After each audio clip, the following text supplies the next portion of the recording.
Padi sudah menjadi bahan makanan pokok bagi masyarakat Indonesia, mulai dari tanah Sumatera hingga masyarakat Papua. Padi yang diolah menjadi beras, kemudian nasi, mampu menjadi bahan pemenuhan kebutuhan akan karbohidrat.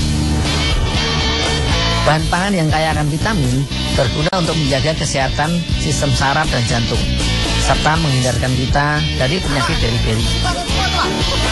Beras juga digunakan sebagai bahan pembuatan berbagai macam panganan dan kue-kue, serta merupakan komponen pembuat jamu dan paraf. Tidak hanya beras yang berwarna putih, di Indonesia juga ada beberapa jenis padi yang dapat menghasilkan beras yang berwarna merah, hitam, dan beras ketan. Sementara yang sedang aku panen ini termasuk padi yang menghasilkan beras berwarna putih bersih. Panen raya yang sedang berlangsung ini masuk ke dalam kawasan Desa Janji Maria, Kecamatan Porsia, Sumatera Utara. Padi yang sudah berumur 4 bulan ini dapat dipanen saat batang dan buahnya sudah berwarna kuning keemasan, di mana bulir-bulir padinya sudah tampak penuh dan merunduk.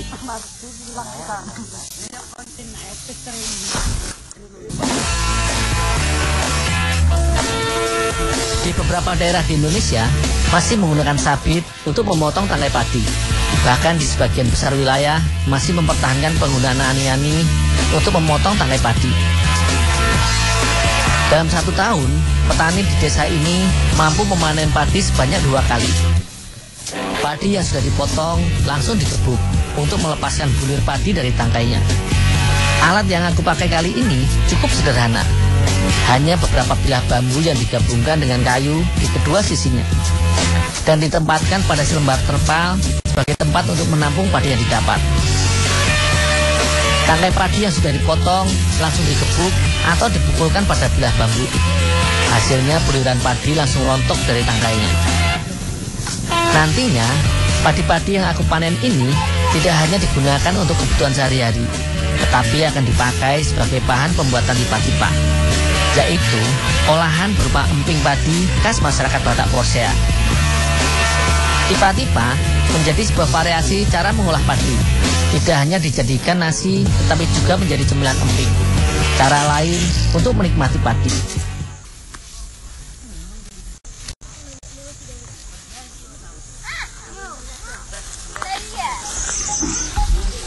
Bulir padi hasil panen biasanya langsung dijemur. Hal ini memang dilakukan pada padi baik untuk diolah menjadi beras ataupun seperti tipa-tipa yang akan kami buat nanti.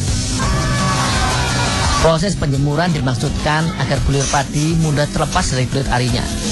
Selain itu juga, padi yang dijemur akan menghasilkan tipa-tipa yang berwarna putih. Gundul, Ya, Bu. tolong ini rendannya di belakangnya. Oh ya, Bu. Penjemuran akan menurunkan kadar air dalam padi dari 30% hingga menjadi 12% saja. Makin terik sinar matahari, maka penjemuran akan semakin cepat. Tetapi saat musim hujan, butuh waktu sekitar 3 hari untuk menjemur padi-padi ini.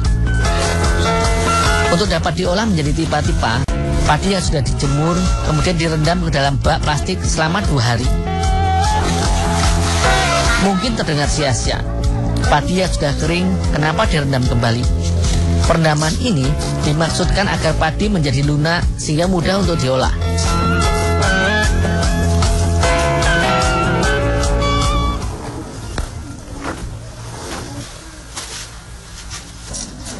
Pembuatan tipa-tipa tergolong sederhana. Dari proses perendaman, padi langsung dapat disangrai dan ditumbuk hingga langsung menghasilkan tipa-tipa yang siap dinikmati. Ada 3 macam alat yang digunakan untuk menyangrai padi yang sudah direndam. Kuali kecil digunakan untuk mengeringkan ulir padi akibat proses perendaman. Kendi tanah liat pertama digunakan sebagai wadah awal pemanasan biji padi. Sedangkan kendi kedua digunakan untuk mematangkan padi hingga mengembang.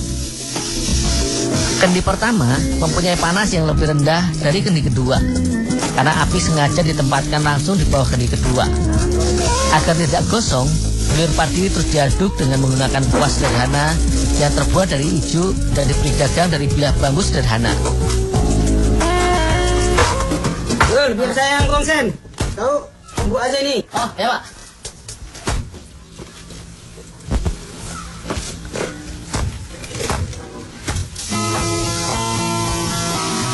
Padi yang sudah masak ditandai dengan mengembangnya bulir serta menghasilkan bunyi yang diakibatkan keluarnya bulir beras dari kulitnya. Bulir padi yang sudah masak harus langsung dipindahkan ke dalam lesung dan ditumbuk dengan halu. Dalam keadaan panas, bulir padi akan lebih mudah ditumbuk karena saat masih panas, teksturnya masih lunak. Proses ini akan membuat bulir padi matang menjadi pipih dan memisahkan bulir padi yang masih menempel pada kulitnya. Pembuatannya pun harus dilakukan minimal 2 orang. 1 orang bertugas untuk memasak tipa-tipa dan 1 orang lainnya untuk menumbuk tipa-tipa yang sudah matang. Dong, udah dong. Biar saya tampil. Oh, ya Bu. Tolong parutin kelapa ya. Ya Bu.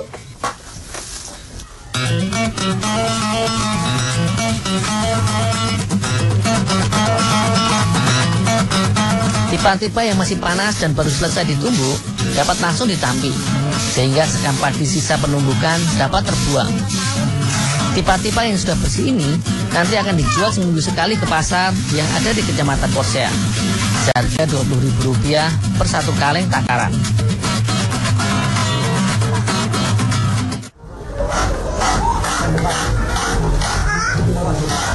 Setelah ditumbuk dan ditampi, tipa-tipa sudah dapat dinikmati langsung. Untuk memperkaya rasa, tipa-tipa diberi campuran berupa parutan kelapa dan irisan gula merah. Hasilnya, tipa-tipa berasa lebih gurih. Tipa-tipa sebenarnya adalah cemilan yang istimewa, yang berasal dari tanah Batak dan menjadi oleh-oleh hingga ke beberapa daerah di Pulau Jawa. Di negara lain pun ada sejenis olahan seperti tipa-tipa yang berasal dari negara Inggris yang disebut rice flake. Semoga kenikmatan tipa-tipa ini tetap bisa dirasakan oleh masyarakat Batak dan Indonesia.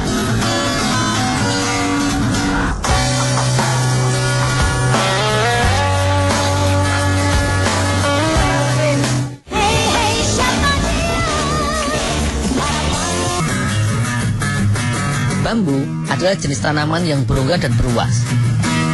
Pertumbuhan bambu yang tergolong cepat serta mudahnya mendapatkan bambu di berbagai wilayah menjadikan tanaman bambu banyak digunakan untuk beragam keperluan masyarakat Indonesia. Di beberapa daerah, bambu disebut aur atau eru. Dan bagi masyarakat di daerah raya Brastagi, bambu biasa disebut bulu.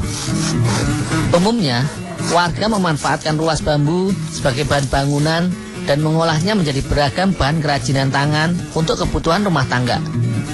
Bersama Pak Sembiring, aku akan mengambil beberapa ruas bambu untuk dijadikan tempat memasak makanan khas Batak Karo, yaitu cincang. Masakan yang biasa menjadi sajian utama dalam perayaan pesta adat. Bambu yang dipilih adalah jenis bambu muda yang mempunyai ruas sekitar 50 cm dengan ketebalan sekitar 3 cm saja. Pemilihan ruas bambu menjadi penting dalam masakan cincang. Untuk bambu tua, cenderung tebal akan membuat masakan menjadi lama matang. Kami menebang beberapa batang bambu dan memotong tiap ruas agar mudah dibawa.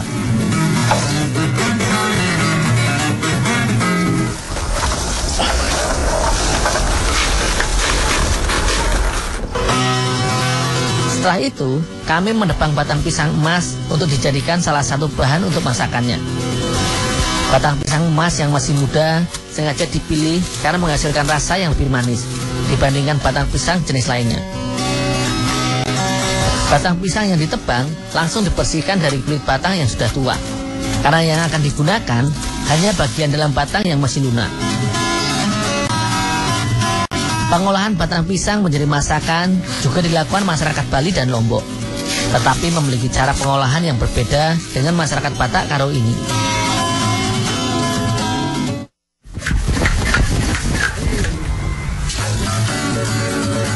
Batang bambu yang sudah diambil langsung dicuci bersih menggunakan air dan sikat. Bagian dalam ruas bambu memiliki serbu-serbu yang harus dihilangkan agar tidak bercampur dengan makanan.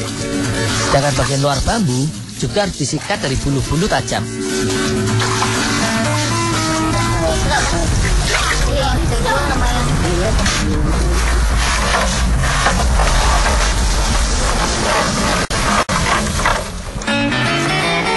Cincang termasuk jenis makanan tradisional yang kaya akan bumbu.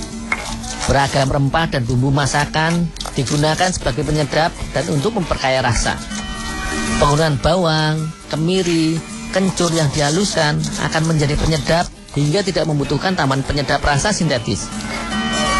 Sedangkan serai, lengkuas, bunga dan buah kecombrang serta daun kemangi yang diiris akan menghasilkan rasa segar dan asam.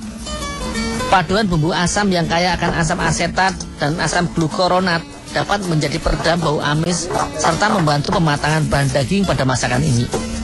Antioksidan serta zat aktif saponin dan polifenol yang terkandung dalam bumbu seperti kecombrang, serai dan kemangi berkhasiat mengatasi bau badan.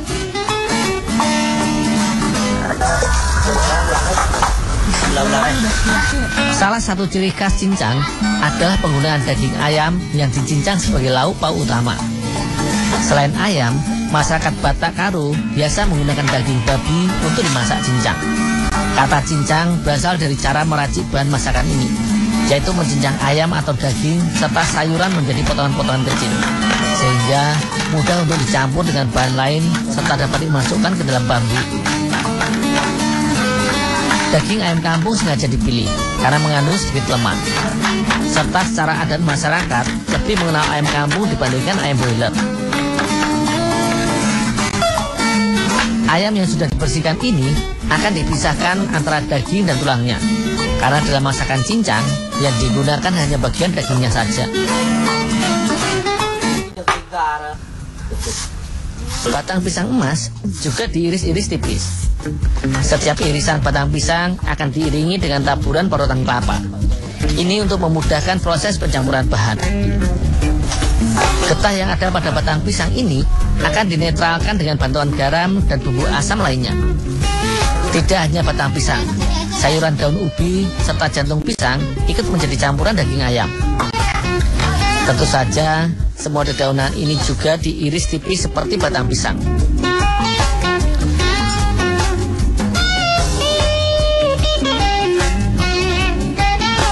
Bumbu halus serta daging ayam langsung dicampurkan dengan semua sayuran yang sudah diiris tipis.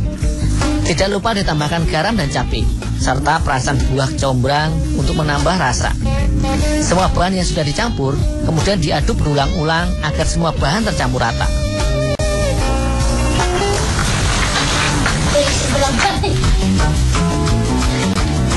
Jika sudah dipastikan campuran serta rasa racikan cincang sudah pas, maka semua bahan dimasukkan ke dalam bambu untuk dibakar.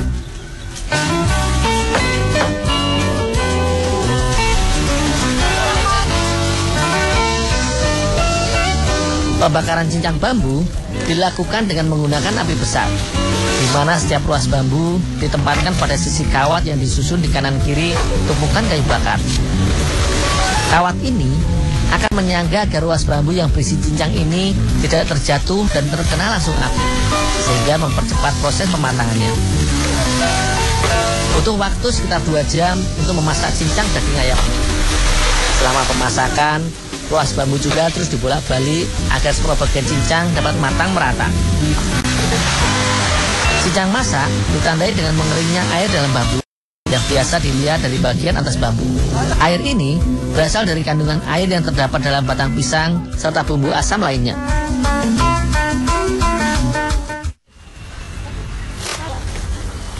Penyajian cincang yang biasa disantap bersama-sama juga menambah kenikmatan masakan Batak Karo ini.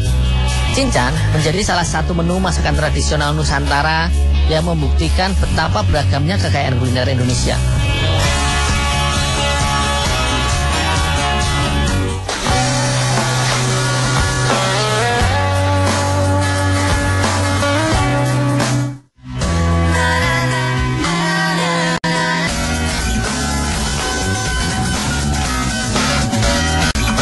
Bagi masyarakat Batak Karo Sumatera Utara, kue cimpa menjadi salah satu makanan penting dalam kerja adat atau kegiatan agama kampung.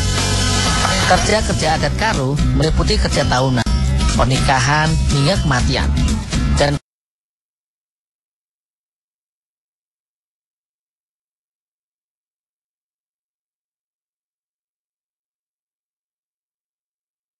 mulai dari cimpa mata cipa gulame, hingga cipa lepet. Untuk membuat cimpa unung-unung, aku membutuhkan daun sikut yang banyak tumbuh di kebun dan hutan sekitar desa. Daunnya mirip daun anggrek hutan yang bentuknya beruas-ruas serta lebar hingga dapat dijadikan pembungkus kue cimpa. Serat daun sikut yang cukup kuat dapat dijadikan pembungkus makanan alternatif selain daun pisang.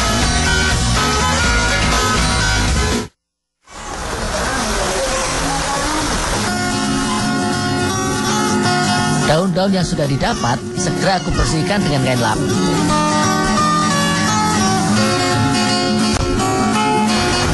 Aku juga mengoleskan minyak sayur agar adonan kue cimpa unung-unung tidak lengket pada daun sikut ini.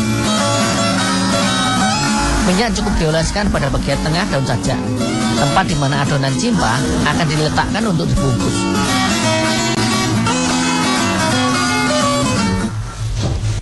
Untuk membuat cimpa unung-unung, bahan seperti kelapa akan diparut terlebih dahulu. Parutan kelapa ini tidak untuk diambil santannya, melainkan langsung digunakan sebagai isian adonan cimpa. Sedangkan gula merah diiris halus. Kedua bahan isian cimpa unung-unung kemudian dimasak hingga tercampur rata dan menjadi agak kering. Saat memasak isian cimpa ini, sebaiknya tidak menggunakan api yang terlalu membuat bahan isian menjadi gosong. Jika isian cimpa unung-unung sudah selesai dan menjadi dingin, maka adonan cimpa dapat segera dibuat.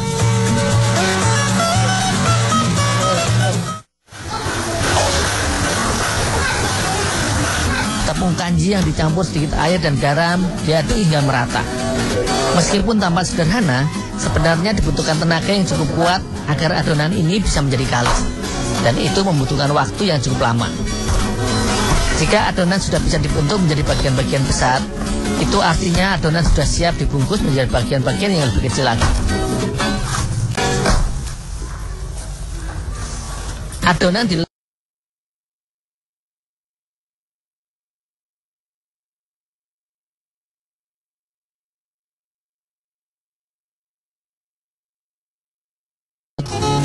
kedua sisi adonan yang dipipihkan kemudian disatukan agar isian tidak keluar dan dibungkus dengan cara melipat daun sikut menjadi dua serta diikat ujungnya.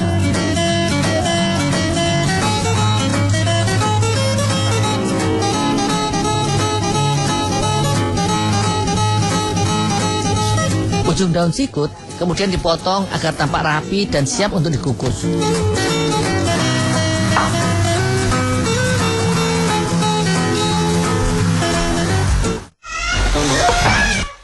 Selain cimpa unung-unung, Boru Ketaren akan membuat kue cimpa jenis lain, yaitu cimpa tuang. Bahan pembuatan cimpa tuang sama dengan bahan cimpa unung-unung, tetapi tanpa menggunakan kelapa parut. Gula merah dihaluskan dengan cara ditumbuk.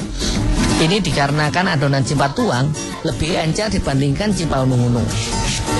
Gula halus akan dicampurkan dengan tepung ketan dan air.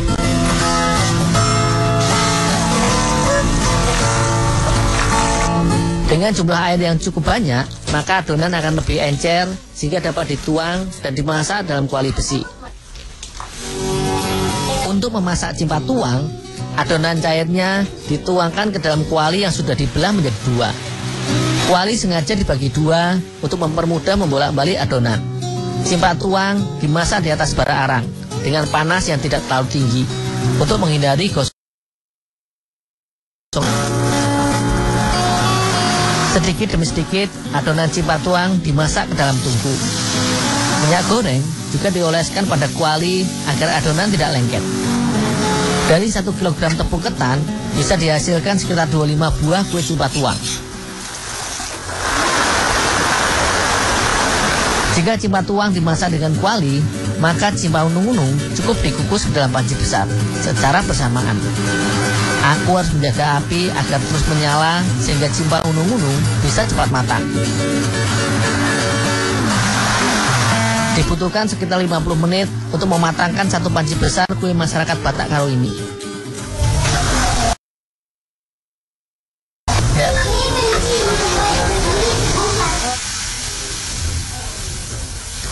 Bagi aku, cimpa tuang ini mirip serabi tetapi rasanya lebih manis karena banyak ditambahkan gula merah. Sedangkan cimpa unung-unung ini Mirip jajanan pasar lepet, tetapi bungkusnya yang berupa daun singkut membuat aroma kue ini semakin khas. Ragam kue dan masakan di Sumatera Utara hanya sebagian kecil dari kekayaan kuliner Nusantara.